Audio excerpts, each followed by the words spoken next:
Hey folks, AJ the CEO here, and in this video we're going to be reviewing the IP joystick that I've been using on some of my most recent installs, and I honestly can't even pronounce the name. I don't even know how to pronounce the name of the company that makes it, but it's Hsility or something, I don't know, but it's an IP joystick for PTZs that support control of IP, and we're going to do an unboxing, show you how to work it, how to configure it, and how to use it. So let's go.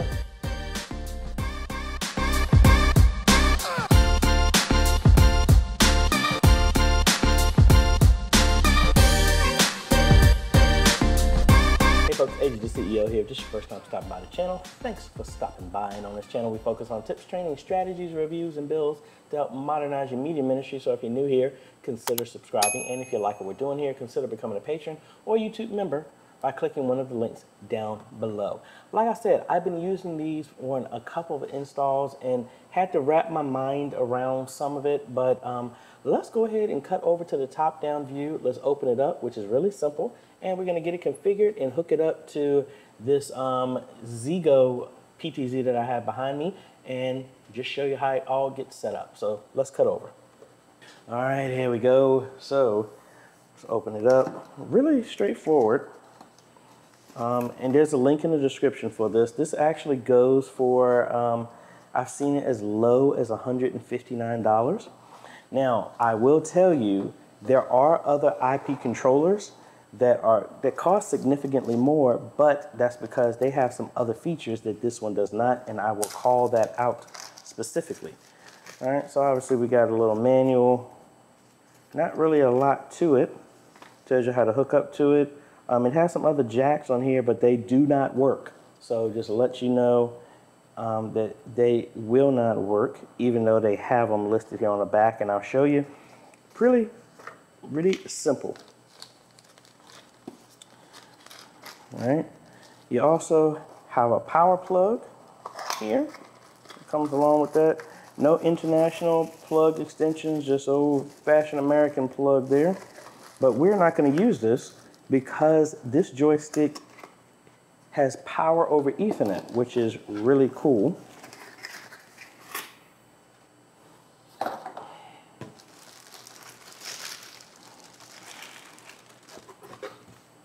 Get all this stuff out of here. All right, and here it is. Really straightforward. Are we in focus? I think we are. All right. So like I said, on the back here, it has a RS-232 and an RS-422 jack on here, but those do not work. Even though they're there, they do not work. Now the other thing I have to tell you, this power button doesn't work either unless you have power going into it. So if you have POE power, this means nothing, all right? So we have our POE switch right over here.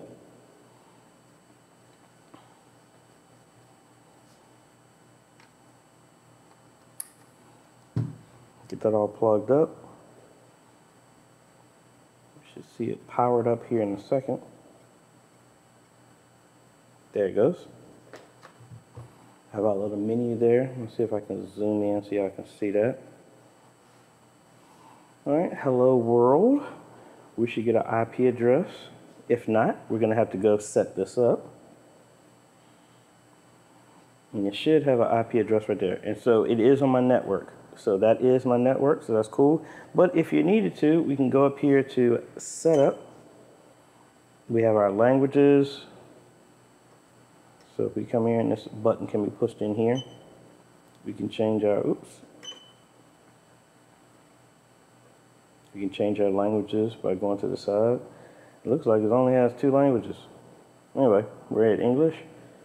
Come down, DHCP is by default. You can set it to static, but I'm gonna set it to DHCP right now. I'm actually gonna be doing an install with 2 of these, and I'm actually gonna set them to a static IP address. It all depends. If you have control over your network, you might want to, but let's go to our next setting here. There's our IP address. You can turn the sound on and off. Right now, I would keep it on, but in a church, actually, I turned this off. On most of these joysticks, I turn them off because it gets kind of annoying. Or unless you're in like a room that's isolated from the sanctuary, you can keep it on so you can hear what's going on. Oops. That's how you can turn it off. We can set it to default, and then we have our version. So let's come back up here again, and there's our IP address here. All right, so let's cut back over to my computer. Well, this one, and now I can get my desktop set up. Now, if you remember the IP address, it was 59. So if we cut over to my screen over here, we are going to check out the controls because you can actually remote into this as well too. So if we go 192.168.0.59, there is the interface for the joystick. And it says right there, by default, because it's default, there is no password. So we just got to put in admin for the user, log in, and here we go. Very, very, very simple interface. We can go over here, hit the gear, where we can set a dynamic IP address if we wanted to. I mean, static, excuse me, because it already is set. I don't need to do that. That's our LAN settings. We can add users in here if you wanted to. We can upgrade, do a factory reset, and a reboot. All right, we come back over here. It's our default settings. Now, let me come out of here real quick, and I still have the PTZ on behind me. And you can see me right here in my setup. Now, what we want to do is come over here to our network, and we want to turn on ONVIF because that is the control that this camera uses. All right, so that camera is on, and the IP address of the PTZ is 177. So you can do this on the joystick, or you can do it through the interface. So if we just do search, it's going to search for any cameras that it can control. And we know 177 is available. And there it is.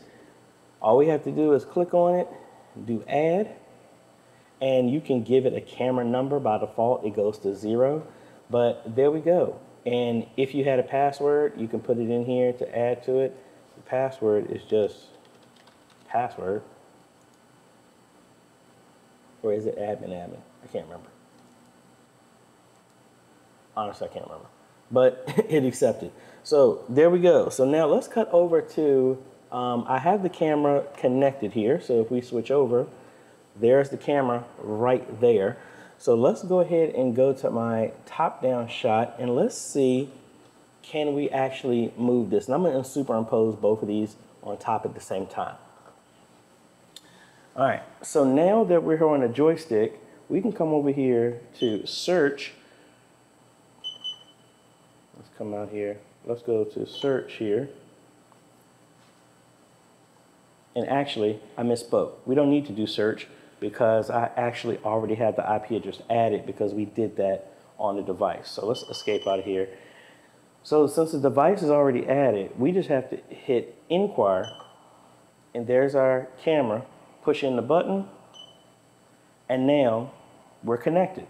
So like I said, I'm gonna superimpose, maybe super source these together, and now, as you can see, we are controlling the camera. We can zoom in and out and all this other stuff.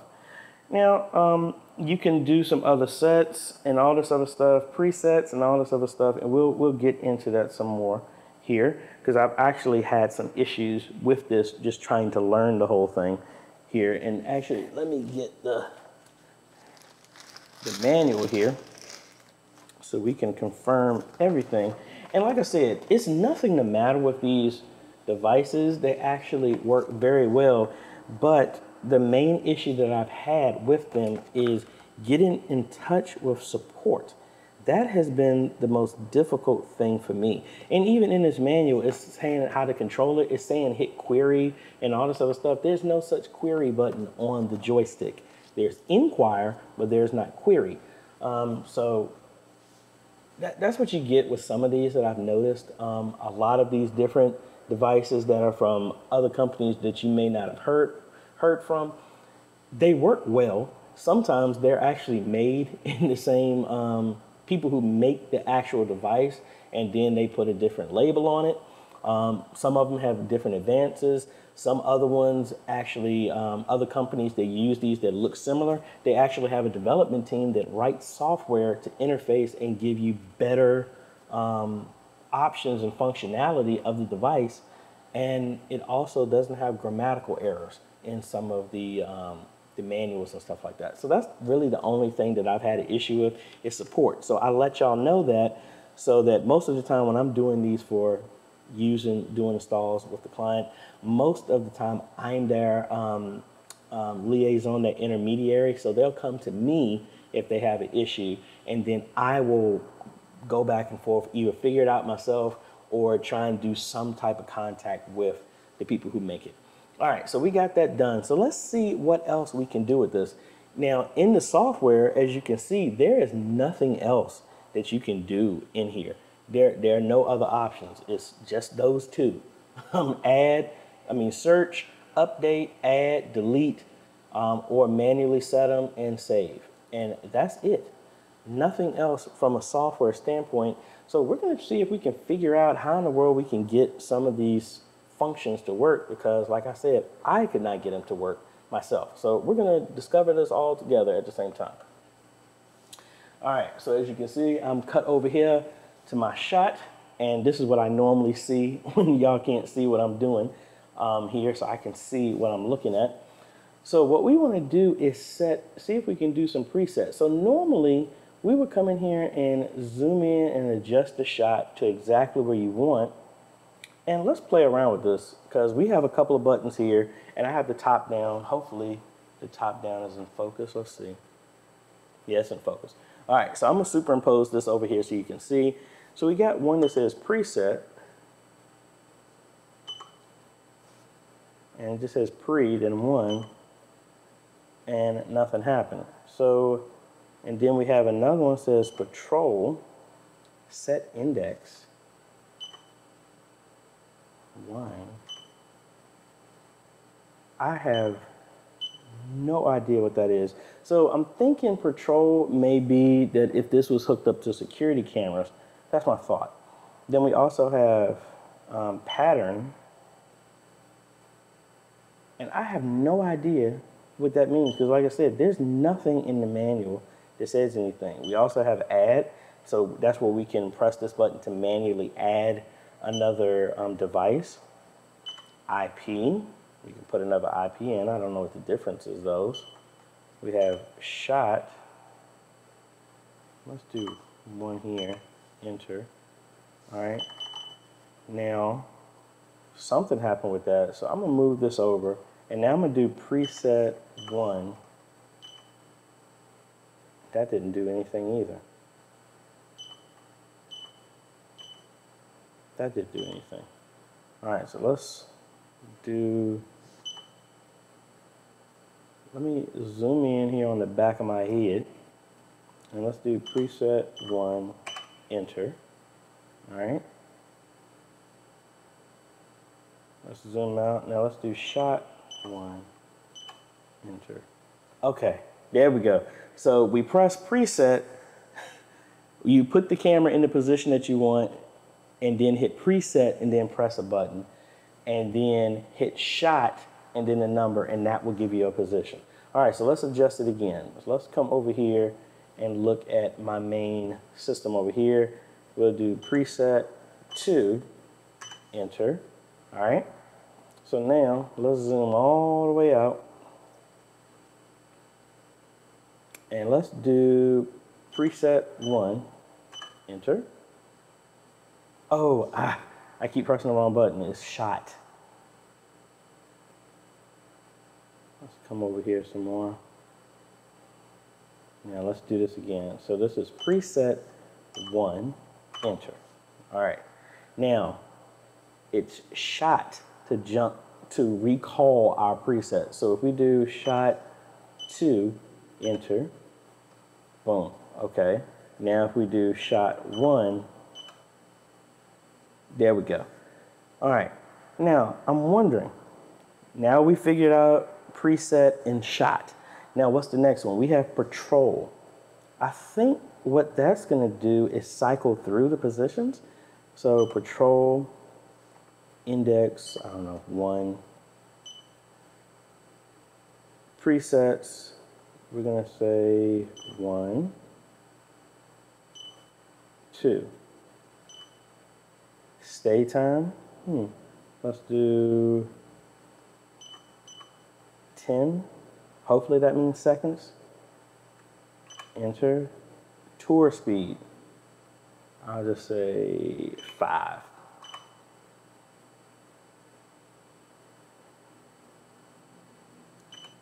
And I really don't know what else we do after that.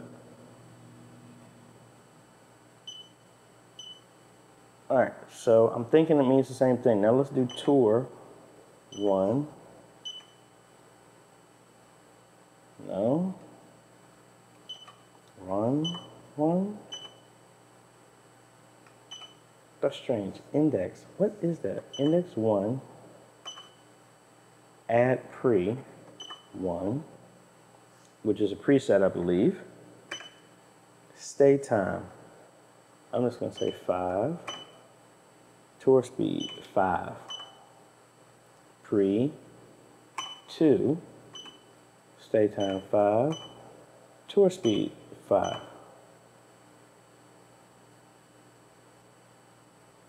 And let's do 1 again.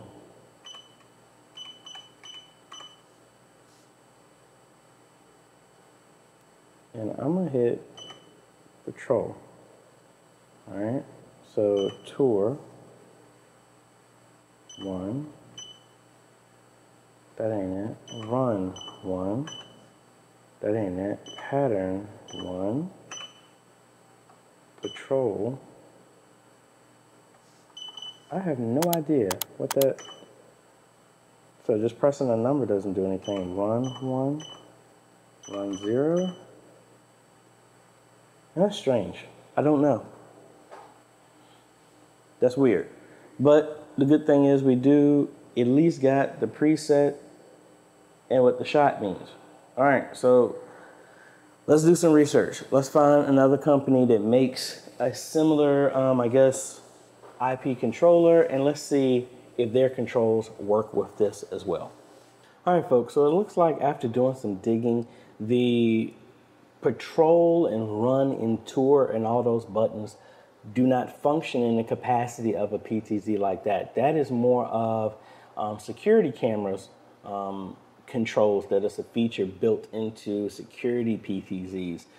So it looks like these don't have a function to even interface with that control.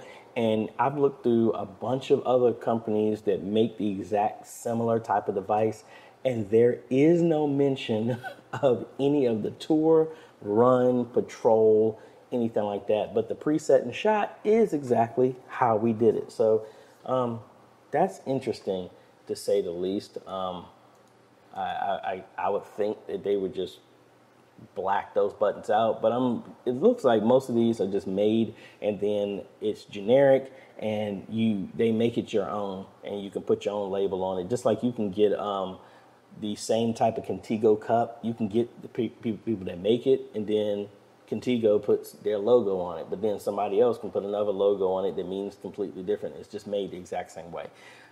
That's what it seems. But again, I'm happy with this. The one thing that I have noticed is to switching different cameras, you have to go through that inquire and then change. Some of the other cameras that look just like it has another row of buttons that allows you to cycle through the different cameras by a press of a button instead of searching through a menu. That's the only thing that I've noticed of being a difference. But hopefully that makes sense, works for you. And like I said, let me cut back over here real quick just to show you what I was talking about, that those buttons, the power button does not work. All right, so like right here, you can see we're all on. So if I flip that off, see, it's off. and we still got power. So this means nothing. Now let me zoom out here. I actually got a plug here, and what I'm gonna do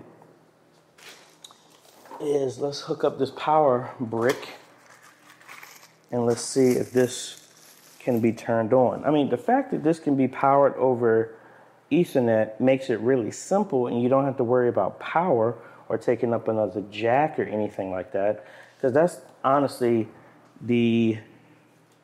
how I was going to do it. It just makes, even these PTZs, it makes it really simple because it's one less thing that you have to worry about. Now I'm going to undo the power on this.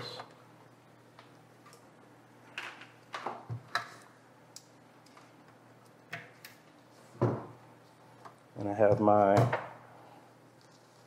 smart switch right here.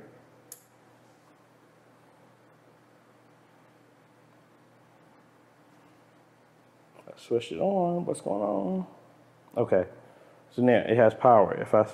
Okay, so the power button is only for when you're having a power cable connected to it. Okay, well that's good to know. So it's not like it's just they added that other piece to the hardware and it doesn't work.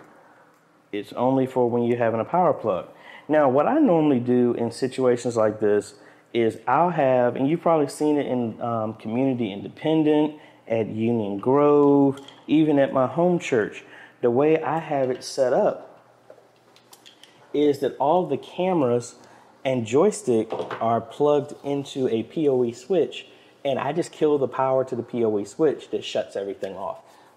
That makes it easy, so I can just run one SDI cable, one Ethernet cable, which gives me power and control and network over one simple cable, and the S-video comes out. And then I run all of that, and then the joystick, I have an Ethernet cable go to my POE switch. We kill the power to that, boom, everything is done. And that's how I solve how that power button thing doesn't work. But you could always have it plugged up and have it plugged into a regular network, and that will work as well too. That doesn't send power. And then you just have to flip the switch or put the power plug onto a power strip, and you just turn the power strip off and it turns everything off. Either one will work. I think that's how we do it at Spring Creek. But anyway, folks, like I said, link is in the description to the exact this exact joystick. I've used that at about 6 churches and haven't had any issues. It's the only issue that I have, and that's mainly just because of where I started with. I was using the PTZ Optics Huddle Cam joystick, which uses the RS-232 to go over, and I like that. And it has a hot swap button to go directly to the camera. These IP ones don't have that. If I had started with these, it would be more comfortable. I'm just used to just pressing camera 1, camera 2 through 6, and I just go instantly to that. Compared to this, I have to search through a menu, or you get the higher joystick, and then you can do previous forward or back, and then to go to the cameras that are already in the list. But anyway, like I said, link is in the description. Let me know if you have any other questions about these. I could take one of these and put this at my home church and take the RS-232 out and then have all those extra cables left over, because we have 3 Ethernet cables going. One for the in and the out of the RS-232, another one for the network. And by doing this, those can be 2 extra cables that you don't even have to worry about, the same way at Union Grove. It could be the same way. But it's good to know that you can have options. But anyway, I'm rambling now. Like I said, if you have any questions, let me know down below. If you're using one of these, let me know how you like it. Is there anything that you would like to change with it? Let me know. Or if you're using a different brand, let me know. Or, hey, how about you phonetically write down in the chat how to pronounce the company that makes this one. Hsility, or whatever it's called. That's what I think it is. But anyway, if you like this type of content, I appreciate a like. Consider subscribing and hit that bell. That way you get notified when we come out with other videos to help modernize your media ministry. I want to thank the patrons and the YouTube members for making this video possible. Their names are on the screen right now, and YouTube can become a patron for as little as $1 a month, or you can become a YouTube member by clicking the join button down below. No matter which way you pick, folks, you are helping us train media ministries all over the world. Thanks for watching, folks. This is AJ. We will see you on the next video. Later.